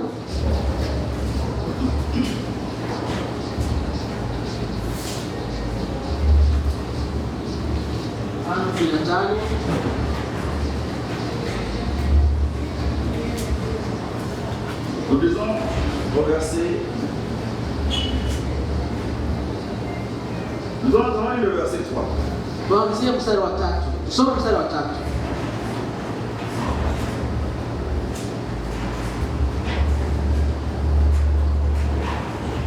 Lisons le verset 3. On peut aller jusqu'au verset 4. Yohana mlango wa 15 kuanzia mstari wa 3 mpaka wa 4. Déjà, vous êtes purs à cause de la parole que je vous ai annoncée. Tayari mmekwisha kuwa safi kwa sababu ya lile neno nililowaambia. Amen. Amen.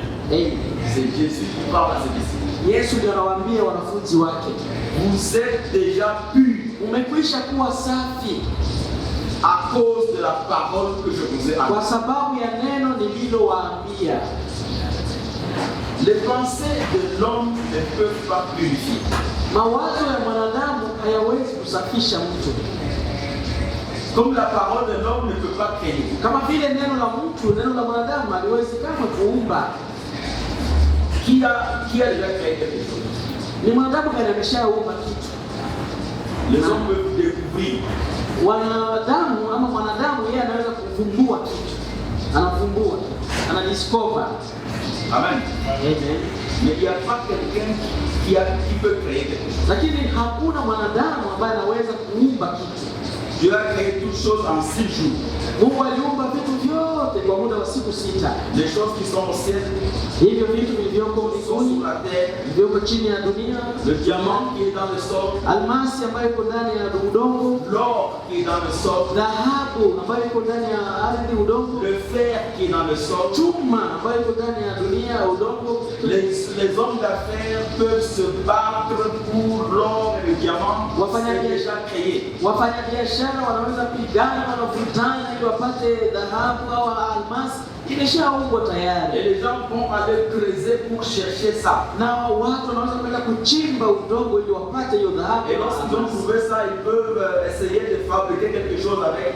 Na watakapopata hiyo dhahabu ama almasi, wanaweza kuchonga, wanatengeneza kitu fulani. Ils fabriquent des bijoux. Wanatengeneza mahereni. Mais les choses que Dieu a créées sont déjà créées. Lakini vitu ambavyo vipo Mungu ameshaviumba tayari. Amen. Amen. Et quant à la transformation, Kuhusu sasa kubadilisha kitu, la Bible dit, Biblia inasema vous êtes purs à cause de la parole que je vous ai annoncée. mmekuwa safi kwa sababu ya neno safi nililowatangazia. Quand Jean dit que ceux qui ont reçu la parole, ils ont reçu le pouvoir de devenir enfants de Dieu. Yohana anaposema kwamba wale ambao wamekubali neno wamepewa uwezo wa kufanya watoto wa Mungu, Nous voyons déjà le pouvoir de transformation de Dieu. hapo tumeona ule uwezo wa kubadilisha wa Mungu. Et ici, Jean confirme en disant, Jésus qui dit, déjà vous êtes purs à cause de la parole que je vous ai annoncée. Na hapa Yesu mwenyewe anathibitisha wazi, anahakikisha anasema mmeshakuwa safi kwa sababu ya neno nililowahubiri. Lisons encore, là où nous avons lu la fois passée, dans Jean 17. Tusome Yohana 17 mahali tulisoma siku iliyopita. Jésus qui parle encore. Hapa Yesu anasema tena, sanctifie-les par ta vérité. Ta parole est la vérité. Yesu anasema uwatakase kwa ile kweli yako. Neno lako ndiyo kweli. Amen. Amen. La parole de Dieu sanctifie. Neno la Mungu inatakasa. Lisons ce que Paul est en train de dire dans le livre d'Éphésiens. Tusome kile ambacho Paulo anasema katika kitabu cha Dans le Waefeso. livre d'Éphésiens, Katika kitabu cha Waefeso, Paul reprend les deux versets ou les deux paroles que nous venons de lire. Paulo anachukua haya maneno mawili ambayo tumetoka kusoma. Parce que dans Jean 15, Sababu katika Yohana mlango wa 15 nous lisons que Jésus dit, vous êtes déjà purs tumesoma ambapo Yesu anasema mmeshakuwa safi à cause de la parole que je vous ai annoncée. sababu ya neno nililowaambia.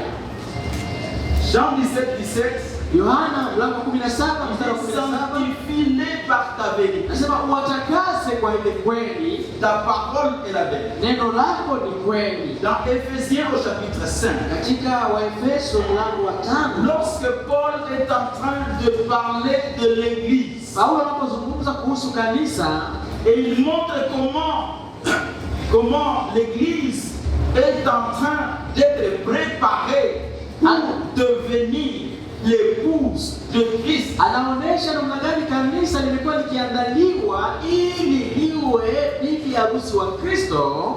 Amen. Amen. Pour devenir épouse de Christ. Ili kanisa hilo lipate kuwa bibi harusi wa Et Kristo. quand il décrit cette église, Na anapofafanua hili kanisa liko aje, cette église c'est vous et moi. hili kanisa ni wewe na mimi. Il dit que cette église elle est pure, Anasema hili kanisa liko safi, elle est sainte, ni takatifu, elle n'a pas de rides, halina mikunjo yoyote, elle n'a rien de reprochable. halina lawama yoyote. Amen. Amen. Rien de reprochable. Halina lawama yoyote. Mais quand tu te regardes, mon frère et ma soeur, Ndugu na dada, wewe mwenyewe unapojiangalia, d'abord ton intelligence, kwanza akili yako wewe, les idées qui passent dans ta tête, mawazo ni kupita ndani ya kichwa chako, dans ton cœur, mawazo ni kupita ndani ya moyo wako, les choses qui sont dans ton cœur, mambo ambayo yako ndani ya moyo wako, la vie que tu mènes, maisha yako wewe unayoishi. quand tu te regardes, Wewe mwenyewe unapojiangalia, et quand tu regardes Jean chapitre 15, kisha unasoma unaangalia Yohana mlango wa 15, pardon, Éphésiens chapitre 5, samahani, wa Efeso 5, on parle d'une épouse de Christ hapo wanazungumza bibi harusi wa Kristo qui est pure et sainte, ambaye yuko safi na mtakatifu, qui est irréprochable. hana lawama yoyote. Est-ce que tu peux penser que c'est toi et moi? Je, hapo unaweza kuwaza kwamba ni wewe na mimi? Tout ce que tu sais de toi-même, Yote ni unajijua wewe ce mwenyewe, que tu sais de moi, yenyewe unajua kunihusu mimi. est-ce que tu penses que nous pouvons être cette église sainte? Unapojiangalia au ninapojiangalia mimi, je, unawaza au ninawaza kama mimi naweza kuwa ni kanisa Et takatifu? nous voyons, lorsque nous voyons dans le livre de Genèse, Na tunapoangalia kitabu cha Mwanzo, nous voyons que l'épouse d'Adam, tunaona kwamba bibi harusi wa Adamu elle a été faite du même corps qu'Adam. alitengenezwa na mwili ule ule wa Parce Adamu. qu'Adam, on lui a formé un corps d'abord. Adamu huyu alitengenezewa mwili. Amen. Amen. Et c'est le corps d'Adam qu'on a pris. C'est du corps d'Adam qu'on a pris une partie. Na ni kutoka mwili wa Adamu ndio walichukua sehemu moja. Et avec une partie du corps d'Adam, Kulikuwa sehemu ya mwili wa Adamu. on a formé un corps pour Ève. Kutokea hiyo ndio wakatengeneza huyu mwili ambaye ni Eva. De telle manière que Adam et Ève étaient faits d'un même corps. Kiasi kwamba huyu Adamu na Hawa walifanywa ama walitengenezwa kwa mwili mmoja. Alléluia. Amen. Et Dieu avait dit qu'il ferait à Adam une épouse qui lui est semblable. Kisha Mungu akamwambia, akasema kwamba atamtengenezea Adamu bibi harusi mwenye kumfanana yeye. Amen. Amen. Et lorsque Paul est en train de parler, Na Paulo anapozungumza hapa kuhusu quand il kanisa, parle de Christ et de l'Église, anapozungumzia kanisa na Kristo comme l'époux et l'épouse, kama vile bibi harusi na bwana il harusi, montre que de la même manière Paulo anaonyesha kwamba kwa que namna l'Église est sainte, que Christ est saint, kwa namna ambavyo Kristo ni mtakatifu, l'Église doit être sainte. kanisa lake nalo lenyewe linapaswa kuwa L'Église takatifu. doit ressembler à Christ. Kanisa linapaswa kumfanane Kristo, Parce que si Christ est la kwa tête, sababu kama Kristo ndiye boss, ndiye chief, l'Église est le corps. kanisa ni mwili wa Kristo. De telle manière qu'on peut dire que Christ et l'Église sont faits de la même matière. Kiasi kwamba tunaweza kusema Kristo na kanisa limeumbwa, umetengenezwa kwa material kwa mwili ule ule mmoja. Comment est-ce que Dieu va arriver à faire cela? Ni namna gani Mungu atafikia kufanya hivyo? Paul parle de ça. Paulo anazungumzia Éphésiens 5. ndani ya Waefeso mlango wa 5.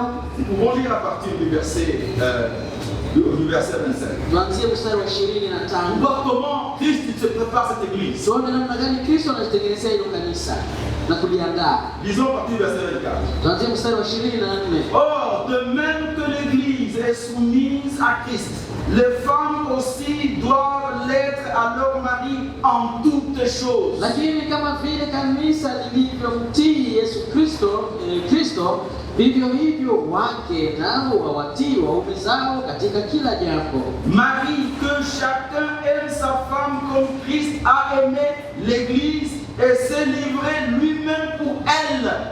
Enyi waume, wapendeni wake zenu kama Kristo naye alivyolipenda kanisa akajitolea kwa ajili yake, afin de la sanctifier en la purifiant et en la lavant par l'eau de la parole, ili makusudi ajitakase na kujisafisha kwa maji ya neno, pour faire paraître devant lui cette église glorieuse, sans tache, ni ride, ni rien de semblable, mais sainte et irréprochable. apate kujiletea mbele yake kanisa tukufu lisilo na dosari wala lawama wala kunyanzi, yaani makunjo wala lolote linalofanana na hali kama hiyo, bali liwe takatifu lisilo na mawaa. Amen.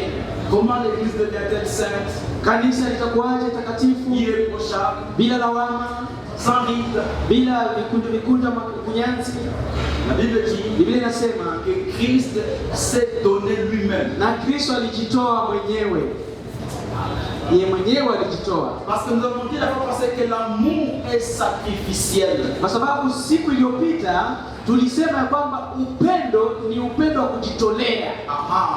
Le sacrifice typifie l'amour. Toleo maana yake sadaka, maana yake Jean upendo. 3:16. Yohana 3:16. Dieu a tant aimé le monde Maana jinsi hii Mungu qu'il alivyoupenda a donné son fils unique. hata akamtoa mwanawe wa pekee. Donc le fait de donner son fils unique, Yaani ile tu kutoa mwana wake wa c'était pekee un signe d'amour. ilikuwa ni ishara ya upendo. Le sacrifice de Christ était un symbole d'amour de Toleo Dieu. la Kristo ilikuwa ni dhihirisho ya upendo wa Mungu kwetu. Il n'y a pas d'amour sans sacrifice. Hakuna upendo bila kujitolea. Christ s'est donné lui-même pour son église, Kristo alijitolea mwenyewe kwa kanisa lake afin de la sanctifier, apate kulitakasa hilo kanisa, après l'avoir lavé par l'eau de la parole. baada ya kulisafisha na maji ya neno. Cette parole, Hili neno elle est chère.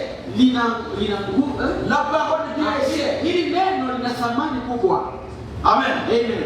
La parole de Dieu a une puissance. Hili neno la Mungu lina nguvu. Comme Dieu a créé par la parole, Kama vile Mungu aliumba kwa neno, il a appelé à l'existence toutes les choses. aliumba vitu vyote na vikaonekana. Dieu aussi peut transformer toutes les choses. Vivyo hivyo Mungu anaweza kubadilisha kila Il kitu. peut restituer à son enfant Mungu anaweza kurudishia mtoto wake la sainteté qu'il a perdue. utakatifu alioupoteza. Et comment il va restituer cela? Atamrudishiaje hiyo? C'est par le lavage de la parole. Ni kwa kusafishwa kwa neno, C'est par la sanctification par la vérité. ni kwa utakaso wa kweli ya C'est neno. pour ça qu'on ne doit pas ajouter à la parole de Ni Dieu. kwa sababu mtu asiongeze kwa neno la Et on Mungu, ne doit pas rien retrancher de la parole de Dieu. asipunguze neno lolote kwa neno On la doit Mungu. laisser la parole de Dieu comme elle est. Unapaswa kuacha neno la Mungu kama On ne doit lilivyo. même pas interpréter la parole de Dieu Usitafsiri hata neno la Mungu pour expliquer la parole de Dieu. ama kufasiria watu neno la La Mungu. parole de Dieu quelque part ici Neno la Mungu liko mahali fulani et hapa, expliquer quelque part là-bas. linafasiriwa huku mahali Nous fulani. devons chercher l'explication dans la parole de Dieu. Mafasirio yote tunapaswa kuyatafuta ndani ya neno la Mungu. Amen. Amen. Si on n'ajoute rien, Kama hatuongezi kitu, si on ne retranche rien, kama hatupunguzi kitu, la parole de Dieu neno la Mungu a la capacité de nous transformer. lina uwezo wa kutubadilisha. Elle peut laver nos mauvaises pensées. Neno la Mungu linaweza Elle kutusafisha, peut laver nos cœurs linaweza kusafisha mioyo yetu, pour enlever tout ce qui est mauvais. linaweza kuondoa vitu vyote vibaya. Alléluia. Amen. Et Dieu a dit, Na Mungu nous alisema mangeons du pain, tunakula mkate, nous mangeons du riz, tunakula de mchele, la viande, tunakula du nyama, poisson, tunakula samaki, du fromage. tunakula Mais l'homme ne vivra pas de cela seulement. mwanadamu hataishi kwa hivyo vyote anavyokula L'homme tu, vivra de toute parole qui sort de la bouche de Dieu. mtu ataishi tunaishi kwa kila neno linalotoka kinywani mwa Mungu. Alléluia. Amen. Donc le rôle du croyant, Yaani kazi ya mwamini c'est de prendre ce que Dieu a dit, ni kuchukua kile Mungu amesema prendre ça comme nourriture. na inakuwa chakula chake. Wewe mwamini, C'est la chukua kile Mungu amesema. responsabilité du prédicateur. Na jukumu la mhubiri C'est de prendre la parole de ni Dieu kuchukua neno la et Mungu de donner ça à l'église. na kulipatia kanisa, Parce que cette parole sababu hili neno a la capacité de transformer. lina uwezo wa kubadilisha kanisa. Amen. Amen. Et nous avons vu que nos pensées ne sont pas les pensées de Na Dieu. tuliona kwamba mawazo yetu si mawazo ya Mungu, Et nos voies ne sont pas les voies de Dieu. wala njia zetu sio njia za Mungu. Si nous voulons plaire à Dieu, Kama tunataka nous kumpendeza devons Mungu, prendre les pensées de Dieu. tunapaswa kuchukua mawazo ya Nous Mungu, devons suivre les voies de Dieu. tunapaswa kufuata njia za Mungu, Parce que ce que Dieu a dit, il va le faire. sababu kile Mungu amesema lazima atakitenda. Isaac, il était une manifestation de la parole de Dieu. Najua ilikuwa ni dhihirisho ya neno la Parce Mungu, que Dieu avait dit à Abraham, sababu Mungu alimwambia Ibrahimu, ta femme Sarah aura un fils. mke wako Sarai atazaa mtoto, Et au travers de toi, Abraham, kupitia wewe Ibrahimu je ferai des grandes nations. nitafanya, utaleta mataifa mengi makubwa. Beaucoup de temps est passé. Miaka mingi ikapita, Mais Dieu, ce qu'il a dit, il va le faire. lakini kile ambacho Mungu amesema La lazima parole de atakitenda. Dieu est une semence. Neno la Mungu ni mbegu, Elle va pousser. nayo itaota, Elle va manifester ce que Dieu a promis. itadhihirisha kile ambacho Mungu alitamka Et au temps convenable, kwa wakati unaofaa. ce que Dieu avait dit au sujet de la postérité d'Abraham, il avait venu à l'existence. Kwa wakati wa Mungu, kile ambacho Mungu alisema kuhusu uzao wa Ibrahimu Au départ, kinaonekana. Isaac était une parole de Dieu. Hapo mwanzo Isaka alikuwa ni neno tu la Mungu, C'était une promesse de Dieu. ilikuwa ni ahadi ya Mungu. Dieu avait prononcé une parole Mungu alitamka neno pour dire à Abraham, kumwambia Ibrahimu, je te bénirai. nitakubariki Tu Ibrahimu, seras le père des nations, utakuwa baba wa mataifa mengi, le père des grandes nations. utakuwa baba wa mataifa Tu auras mengi, un fils. utakuwa na mtoto wa kiume. Beaucoup de temps est passé. Miaka Il mingi y a eu le doute. akaanza kupata Sarah a mashaka. eu le doute. Sarai akaanza Elle a proposé kushaka, une autre voie à son mari. akapendekezea mume wake njia nyingine ya kupata Il huyo dit, tu mtoto. peux aller vers Agar Akasema hebu mwendee Hagari pour voir si la promesse de Dieu va se manifester. tuone kama ile ahadi ya Mungu Mais Dieu itatimia. a dit à Abraham, Lakini Mungu alimwambia c'est par Ibrahimu, ta femme Sarah, ni kupitia mke wako Sarai, celle qui est vieille, huyu ambaye ni mkongwe et mzee, celle qui est stérile. huyu ambaye hawezi kuzaa leo. Amen. Amen. Sarah était stérile. Huyu Sara alikuwa Mais la Bible dit que par la foi Biblia inasema kwa imani en la parole de Dieu, maneno la Mungu, le corps de Sarah a été transformé mwili wa Sara ukabadilika pour qu'elle soit capable de donner un enfant. yapate kuwa na uwezo wa kuzaa Et mtoto. l'enfant Isaac, Na huyu mtoto wa kiume qui était une Isaka promesse, ambaye mwanzo alikuwa ni c'est devenu une réalité. akawa hakika, akawa halisi, akaonekana. Amen. Amen. Que Dieu nous bénisse. Mungu atubariki. Tutasimamia hapa kwa leo. Amen.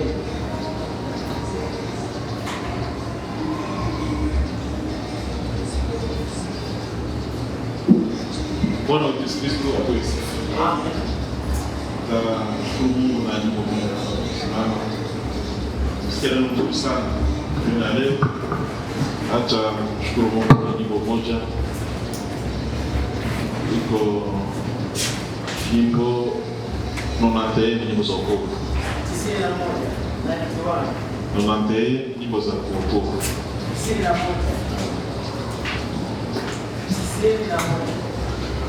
Napata hiyo nyimbo, tunaijua si wote.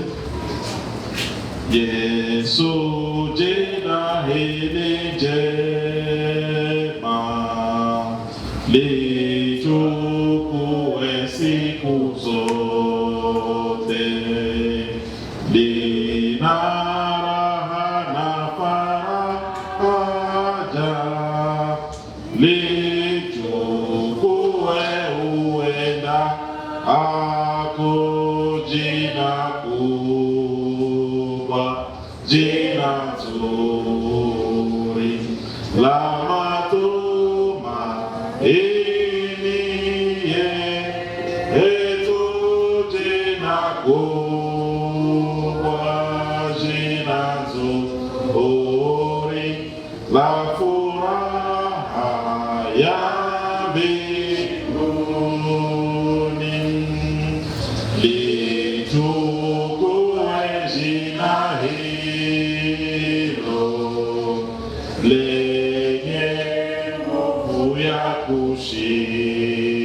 ila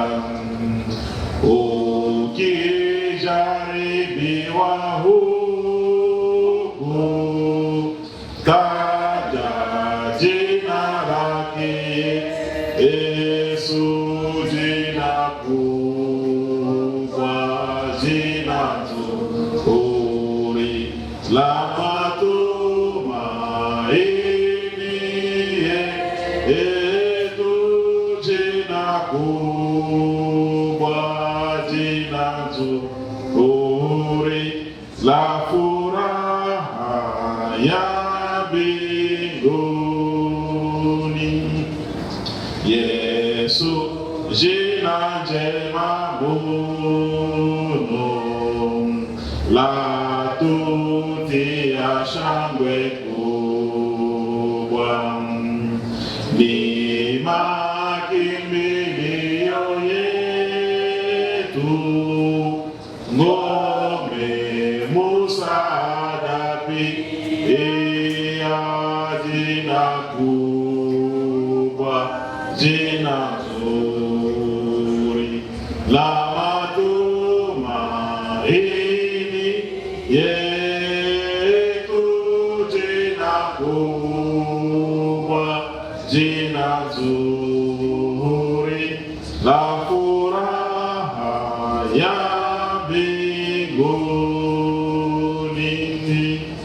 Na kwa jina lake Yesu kila goti litakunjwa, watu wote watakiri kwamba Yesu ni mfalme, jina kubwa, jina zuri la matumaini yetu, jina kubwa, jina zuri la furaha ya mbinguni. Bwana Yesu Kristo apewe sifa. Tumesikia neno mzuri sana jioni ya leo. Tuomba Mungu hii neno tumesikia, hii mbegu tunapata iweze kuzaa matunda ndani mwetu. Tutaomba asiye wote na mimi nitakuwa kwa yote.